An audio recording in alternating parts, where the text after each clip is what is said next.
My husband and I are a little over $1 million in debt. Let's talk about it and how we got here. I'm Brooke. I'm a nurse practitioner. My husband and I both have doctorate degrees. He is a CRNA. We both started out as nurses. We both worked for approximately 3 years and then we went back to school. During that time, we had to take out student loans and we also used credit cards to help with our cost of living. I graduated in 2022. My husband graduated in 2023. When my husband graduated, we were able to pay off $32,000 worth of credit card debt. So overall, our financials were looking a lot better. And at that time, we weren't $1 million in debt. Now we have a mortgage, and so that is what's included in our debt. Let's kind of break down everything that we have right now. We have a Bank of America Visa. It's a 0% interest card. It'll be paid off by December. The only thing is we've had to use it for a couple house purchases here and there. We purchased a couch where we moved into our new house. That total is $4,029. We had to pay for new carpet for our house. That balance right now is $1,625. And we also had our water heater go out and we had our drip pan that had to be replaced for our AC. And so that totals to $1,861. And these are all 0% interest, and we have it to where we're paying the set amount monthly so that they're paid off by December. I have $2,940 in medical bills. We have a car loan for $30,212. Two student loans. My husband's are $273,000 and mine are $173,000. For our mortgage, we are at $512,545, and that brings us to the total of $1,003,252. The moment you've been waiting for, my credit card debt. I have 3 credit cards, one of which is my Apple credit card that I opened up when I got my MacBook. It's just another bill. That, no worries. Then I have my first credit card I ever had. It's literally not where my debt is. I opened up a new credit card from my friend's referral. I spent $5,000 in 3 months. Then we both got an extra 100,000 points. But this credit card translates to $1,000. So in my head, I said, oh my God, this is girl math. I want to upgrade my flight to first class. So it'll basically be free with these points. Okay, cool. So I girl math that, but then I'm like, oh shit, I have to spend $5,000. Fast forward, the 3 months ends in July. However, I spent the $5,000 within like the first month. Okay, so Girly Pop has the points, and this isn't even that bad, but it's bad for me because, like I said in my previous video, I treat my credit cards like debit cards. So if I don't have the money, I'm not buying it. But this was an exception. I'm 30 years old now. I went on a trip to Greece, whatever. The debt on this credit card is $3,540.23. I already paid off a couple of grand before my credit card statement was due, June 15th. So I already paid off, I think it was like $2,600. For that big chunk, I did take it out of my savings because my savings is big enough where I don't have to worry. And I just wanted to make sure that my statement was paid off by the due date. So I had no interest accruing that I would have to pay for in the next statement. Does that make sense? My current balance is $3,540.23. I have currently, that's going to be applied to my next statement, 112,460 points, which translates to $1,124.60. So I subtract that from my balance. With the points applied, I will owe $2,415.63. I have been saving cash outside of my Unbreakable Piggy Bank, knowing that I was going to Greece and I needed a backup stash of cash just in case. So for that, I have $1,400. I'm going to deposit that into my account and pay off some credit card debt. With that applied, I will owe $1,015.63. Now my next credit card statement is due in 4 weeks. So if you divide that $1,015 by 4 weeks, it's going to be about $253 a week that I have to make sure that I can either pay off weekly, or in my head, I just have to think, okay, cool, $250 a week, I can do that. I have some money coming in. I sold some things on Poshmark. I did some TikTok shop, but stay tuned for how I'm going to pay off this credit card. I do my Finance Friday videos. I'm going to tell you what I make, how much I'm putting aside for this credit card bill, and how we're going to attack it. But I just wanted to make this video to let you guys know that you're normal, and normal people have debt, but it's just about how you handle it mentally and like how you're going to plan for your future self. Okay, cool. I hope this maybe helped you in some way, even though I was just talking about myself. Love you. Bye. You know what? Okay, I know I'm insane and I know I'm the internet's favorite crash out. What I'm gonna say right now is I'm not paying my debt anymore. What we're doing from this point forward is a debt strike 2025. If I have to do it alone and be insane, I will. I literally will. The fact that we would continue paying our debt, we can't stop paying our rent because that's too crazy. It'll put a lot of people in harm. I'm sick of protesting. It does nothing. I don't want to go to war because look how skinny my arms are. We have to do something. I'm not paying my debt. You can join me on this or you cannot.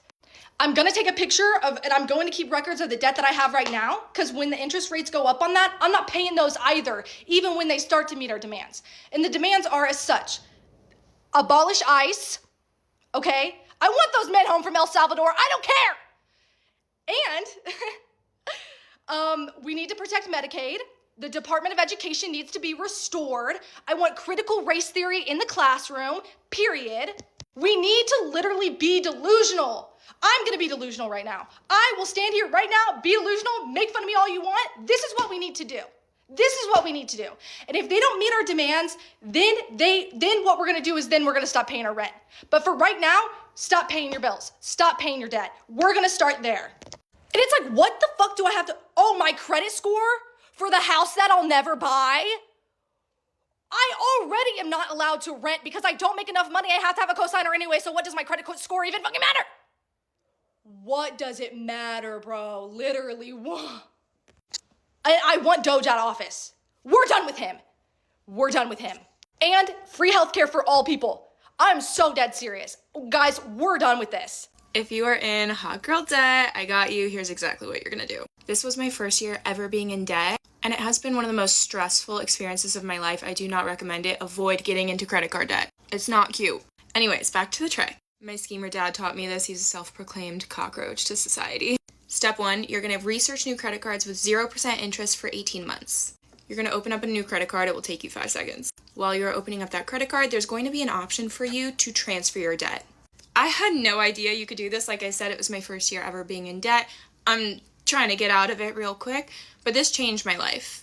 Now, I'm gonna warn you, there is a one-time transfer fee of like $200, but you're paying that in interest anyways. You're basically paying that transfer fee so that you can be interest-free for 18 months. Basically, this is gonna just buy you some breather time to get out of debt. Obviously, I'm not a financial advisor. I'm just a girl in New York City chasing my dreams who already feels like a millionaire, and I got myself into a little bit of credit card debt because of it. Hope this helps. You want to know what's so funny? I posted a video the other day talking about the fact that I'm 26 years old and I'm in $95,487.73 worth of debt, majority of that being student loans. And the response from people is just absolutely wild. And I'm sitting here responding to comments of people shaming me, and they're trying to wonder how it even got to this point. They're trying to put me down, saying I'm never going to pay it off. And I'm sitting here thinking to myself, I went to school, did what I had to do to become a nurse to help people. And people were shaming me for doing that. I went to school to get a career where I can better people's lives, save lives, and I'm being shamed for the way that I had to do it. I put myself in a financial burden to go get a degree, to help people, to save lives, to better people's lives, and I'm being shamed for the way that I had to do it because I didn't have mommy and daddy paying for my college. I had to take out student loans. You don't even realize how bad student loans can get, because in the moment when tuition is due, all you're thinking about is making that tuition date and paying the tuition. So you just signed. That's how it gets to where it is. You just signed because you have to do what you have to do in that moment in order to accomplish your goals. And that's what I did. And I'm being shamed for that. Y'all are shaming a nurse, okay, for doing what she had to do in order to help people. That's crazy. U.S. credit card debt hit an all-time high. It's now $1.2 trillion, and the average balance for someone with credit card debt is over $9,000. On top of that, Americans are missing debt payments like it's a recession. Credit card delinquencies are over 11%, the highest in 13 years, and rising at a pace last seen in the '08 crisis. The big question is, what happens if this keeps going up? Is this even possible to pay down? Credit card debt is by far the worst type of debt you can have because of the really high interest rates. If you have a balance of $9,000 and are just making the minimum payments, it will take you 10 years to pay it off, and you'll pay $18,000 in interest. So if you have credit card debt, make it a priority to pay more than the minimum payment and get it paid off ASAP, because you can get in this vicious cycle of paying a lot of interest. I'm 23 years old and I'm in $300,000 of debt. And no, I don't plan to pay it. It used to really bother me, but I'm done letting it bother me. And before anybody says I'm lazy or to get a job, I have a job. I work 40 hours a week. Not to mention I work in healthcare, so I'm also saving lives. If a debt collector calls me, they're getting blocked. Because seriously, why would you give that much money to a 23-year-old? It's not my fault.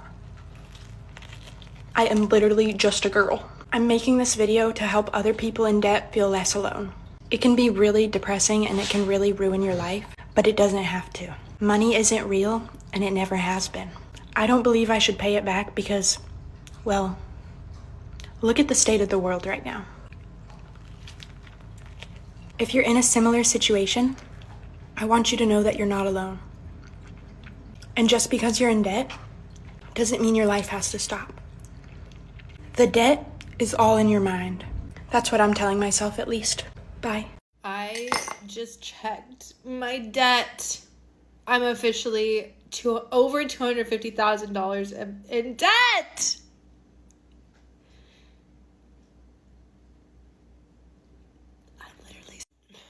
I collected my thoughts.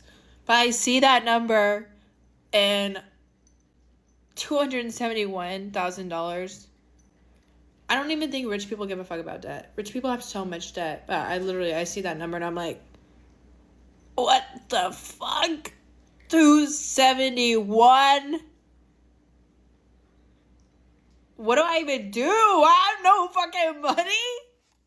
Every time I was making my credit cards before I decided to actually commit to this debt payoff lifestyle, I literally every month I would go through this cycle with myself and I would say, okay, this is a problem. And I would write down all of my balances and my totals and this is my plan. And I look like that meme with the guy with the whiteboard with all the strings. Literally every month I was doing that, every single month. And I would just very loosely tell myself okay, I'm not going to spend on my cards and I'm going to put all my extra money towards it. And that was the extent. There was no plan. There was really no actionable steps. It was literally just this, okay, I'm gonna do this and I'm gonna be better. And guess what? Spoiler alert, I fucking wasn't better. I would so very quickly fall back into the trap of spending on my cards and having this scarcity mindset around the money in my checking account that it was gonna be gone, so I wouldn't put it towards my credit card debt. I had to really tough love myself and realize that I am the problem and I'm the one that got myself into this situation. Many small purchases add up to a very large number and I was the only one that was going to be able to fix it.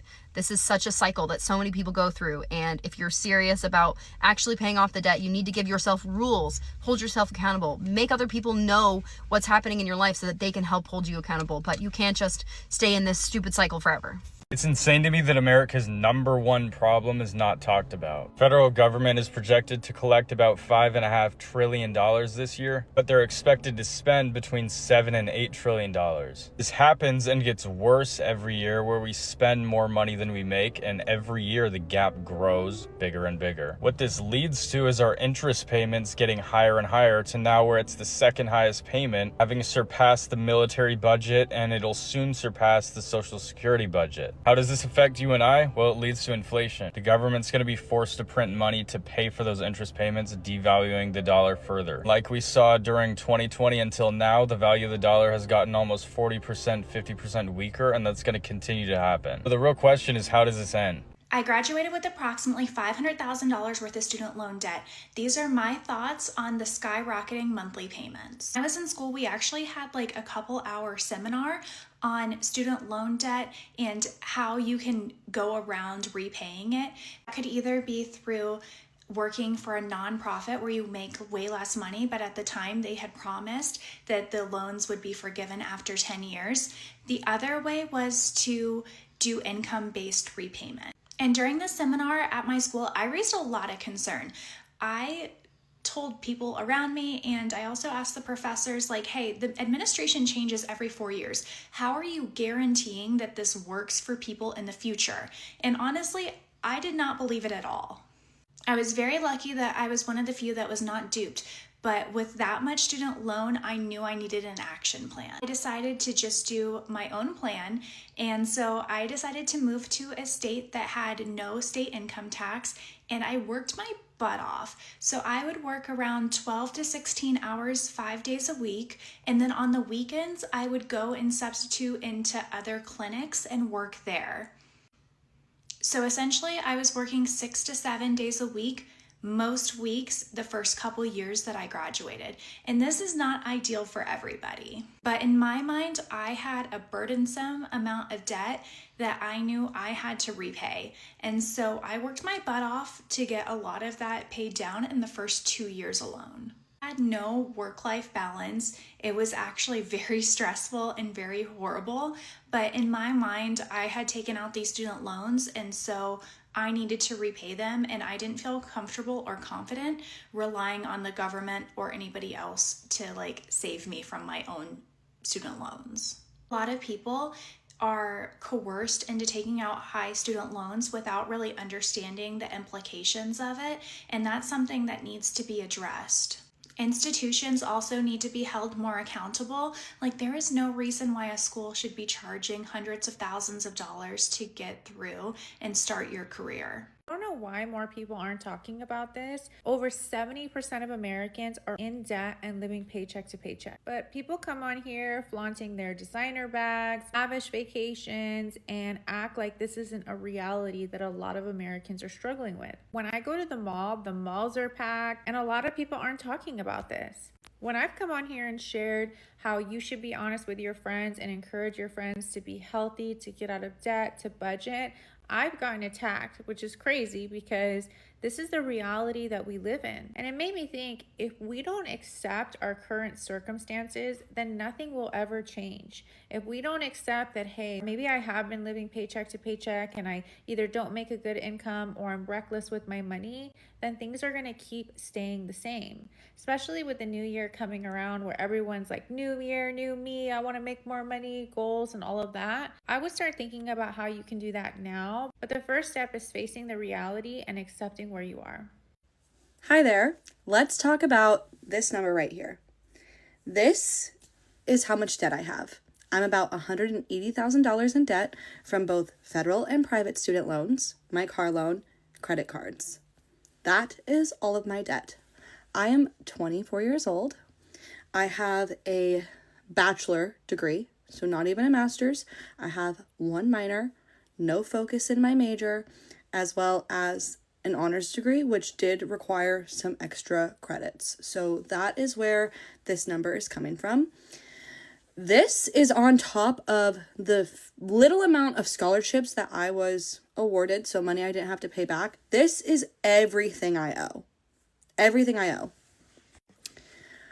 I came out of college in June of 2024, and I did not look at the debt that I was accruing. I took out loans as I needed them each year for college, and I didn't really think about what the percentages meant because I was never taught financial literacy. I didn't think about what the realistic number was going to be that I would have to owe each month on these loans, and they are astronomical, I will say. Sallie Mae, which is my private loan creditor, wants $1,800 a month from me. That's just Sallie Mae. I am right now in a grace period for 12 months where I only have to pay $1,033 to Sallie Mae. I would not be able to afford the $1,800 a month if I wasn't able to get it down for 12 months. I don't know what I'm going to do in 11 months, but this is just me talking about it. On top of that, I owe about $287 to the federal government per month. That's not changing. And I owe $202 for my car payment, and that's not even including the $150 or $60 that I owe each month for the car insurance or my credit card payment. Complain about debt with me while I do my morning skincare. So I have just under about $90,000 in debt. I just added it up this morning. It's about 88,000, 100 something in debt. That's my car, student loans, which is obviously the most of it, 2 credit cards, a PayPal credit, and I think that's it. And I paid about over $1,000 in payments this month, September. Last paycheck and my paycheck literally just yesterday. Money from both of those went towards my debt payments. Ask me how much the balance actually went down. Literally $200. Interest sucks and it's killing me because I am trying really hard to pay stuff down in preparation for this baby, just God forbid, what if I need to be out longer? What if anything can happen? And having debt on my shoulders stresses me out. And I've always been that way. Like, my friends and family are so sick of hearing about it, I am sure, especially my husband. But the interest is just killing me. How do people get ahead? Like, we still have to live. We still have to, like, pay bills, buy groceries, like, normal things. Have